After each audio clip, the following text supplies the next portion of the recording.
بعد الستوريز والبوست اللي نزلوا مسجات كتيره جدا جات لي بيسالوا سؤال واحد بس: انت فين؟ في الفيديو ده انا هنقل لكم تجربتي الكامله في فندق فاروق ازور في الغردقه، ويلا بينا. بدايتنا طبعا في اللوبي، هتدخل هتلاقيه واسع ولطيف، تقعد تاخد نفسك وتاخد الويلكم درينك بتاعك وتتسكن. التسكين خد حوالي ربع ساعه. كنت واخد بانجلوس على البحر، هندخل دلوقتي ونشوف سوا الدنيا فيها ايه. ادي مفتاح الاوضه اهو، ندخل البانجلوس بسم الله، واحده واحده كده اتفرج معايا وعلى مهلك. ركز معايا بقى كده وخد بالك، هو ده الاستقبال ولا بلاش؟ طبعا كالمعتاد، تلاجه ميني بار، مطبخ صغير، الكيتل والحاجات اللي بتعمل بيها الشاي، وعندك كده فيه زي ليفنج صغير طبعا مجهز، وعندك قدامه فيه التلفزيون زي ما انت شايف كده. ندخل بقى على التويلت، فيه شويه تفاصيل صغيره قوي بس بالنسبه لي مهمه جدا بصراحه، زي مثلا كميه الكيتس اللي هتلاقيها جوه التويلت: شاور جل، شامبو، شاور كاب، ملمع احذيه، فرشه ومعجون سنان، جل حلاقه وماكينه حلاقه، حاجات تانية كتيره جدا انت ممكن تحتاجها وممكن ما تحتاجهاش، وبرغم ان انا مش محتاج مشط لكن برضه جابوهولي.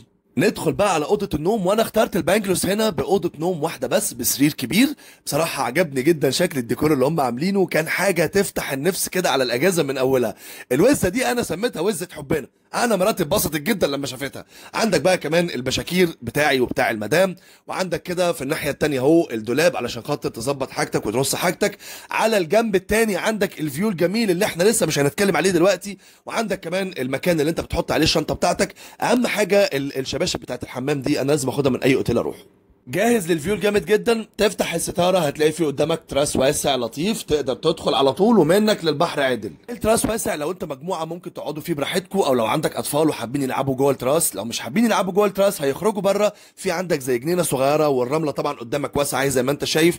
اللطيف جدا كمان في البانجلوس ده ان كان فيه البيتش بار قدامك، والمطعم بتاع البيتش برضه قدامك، وعندك البحر. عيش حياتك. خلاص اتفرجنا، تعالى ندخل بقى من درجه حراره 109 اللي موجوده بره دي لدرجه حراره التكييف. كانوا جايبين لي عصير بجوز الهند، حاجه كده منعشه جدا وتخليك تقول الله انا هبدا بدايه في الجون. ومن ضمن البدايات المبشره يا صديقي ان هم ما نسيونيش وجابوا لي طبق فاكهه يخلي الواحد ينتعش من قبل ما يمد ايده فيه. وبما ان البانجلوس بتاعي بيبص على المطعم، فجه وقت الغداء قلت اخدك في ايدي ونتفرج مع بعض على البوفيه واحده واحده. كواليتي الاكل لطيفه ومحترمه جدا، والتنوع بتاعها كمان لطيف وظريف جدا. كل ده كوم، وريحه المشويات اللي تجيبك من جوه البانجلوس جاري كوم تاني. اتفرج كده على الراجل بيعمل المشويات، ولو مش عايز مشويات اضرب بيتزا، والبيتزا كمان شغاله في وقت الغداء وفي وقت السناكس. مش عايز اقول لك طبعا انك لو عايز سمك على الجريل هتروح للشيف الجميل ده هيعمله لك. تدخل بقى معايا كده على البوفيه بتاع السلطات، موجود فيه كل انواع السلطات تقريبا الموجوده برضو في المطعم الرئيسي، مفيش حاجه خالص بتنقص منها. وعندك كمان المخبوزات اهي قدامك. تقوم داخل على الحلويات، في برضو تشكيله حلويات لطيفه جدا. ولو مش عايز حلويات ادخل على الفاكهه صديقي. ناخد بقى غدا خفيف، حته فراخ مشويه مع شويه مكرونه بصوص بولونيز، وتقوم واخدهم وتطلع على ترابيزتك ومشروبك الجميل، وكده انت تمام.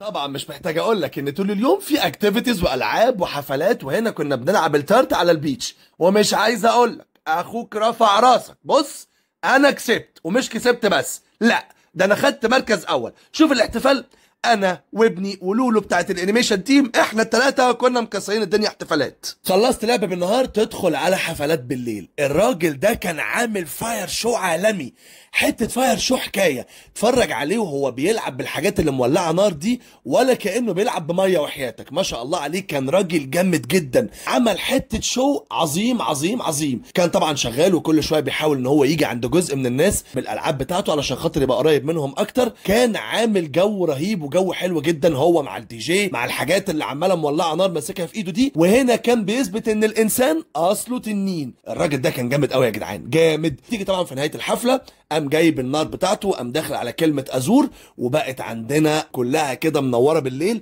كانت من احلى الحفلات اللي قضيناها في الاوتيل.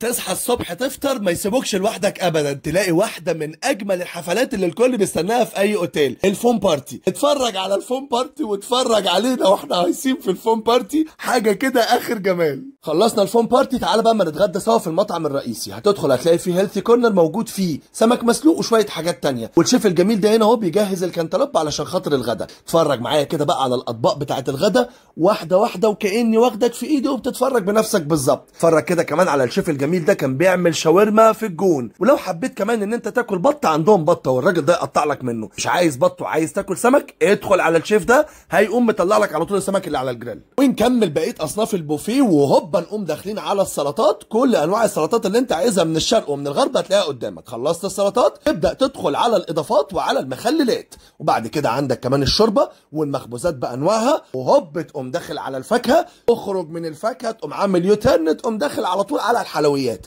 اغلب انواع الحلويات اللي انت عايزها هتلاقيها موجوده. اهم حاجه ما تنساش الحلويات الشرقيه، انا بحبها جدا. معاك اطفال ومزهقينك او عايزين يقعدوا لوحدهم، هتجيب لهم اكلهم وتقعدهم في المطعم الصغير بتاعهم ده، او جوه المطعم الصغير ده هو موجود في المطعم الكبير برضو.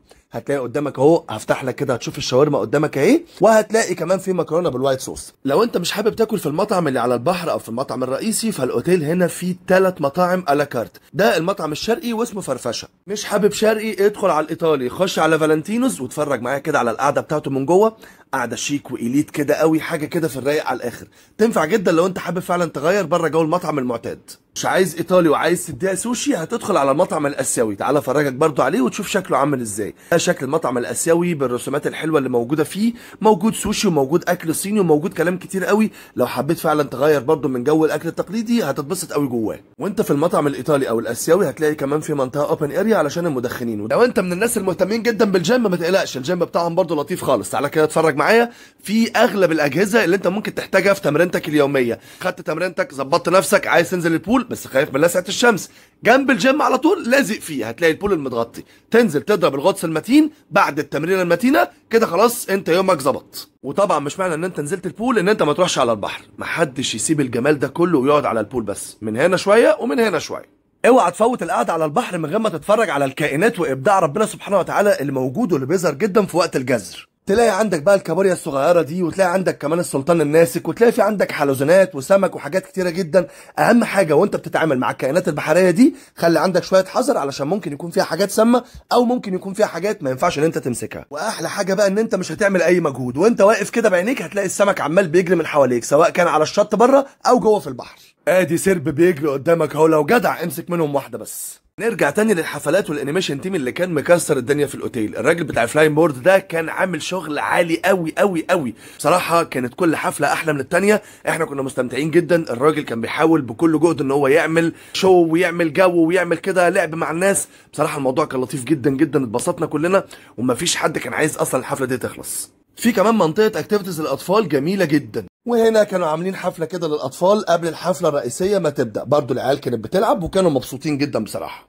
بعد الشو بتاع الاطفال كان في شو اكروبات، وهنا الراجل حدف لي الكوره وحدفتها له وهوبا يا نهار ابيض لقط الكوره. لقطتها ازاي بس يا ابني؟ وهنا على طول الراجل بتاع الاكروبات اللي بعديه برده كان شغال بشو حلو جدا. احلى واقوى شو كان موجود لما ولعوا نار في السكاكين وهوبا قعدوا يحدفوا على البنايه اللي ملهاش ذنب دي، ويا عيني البنايه الحمد لله طلعت كويسه. وبعديها قعدوا يحدفوها بالسكاكين في البلالين. وده جزء من الحفله بتاعت حرب النودلز اللي كانت بتتعمل بالنهار. طبعا انت عارف ان مش هفوت فرصه زي دي من غير ما امارس هوايتي المفضله. قمت جايب شيبسي بالوسابي وندهت لمحمد تعالى دوق يا حبيبي. بص ما كانش مدي اخوانا، هوب معلش حقك عليا، اني اسف. مش محمد بس، محمد والشاب الصغير ده كمان خد حته الشيبسي بالوسابي وهوب قام نطت في البول. وكل ده كوم، والنظره هنا بتقول لك الطعم كان عامل ازاي. نسيت اقول لك ان انت لو مش عايز بانجلوس فكل الغرف بتاعه فاروق ازور مطله على البول. بص برده غرفه ايه، ادي الحمام، اتفرج على شكله عامل ازاي. تخرج من الحمام تلاقي الدولاب، جوه الدولاب طبعا موجود الخزنه كالمعتاد، ادي الخزنه ايه.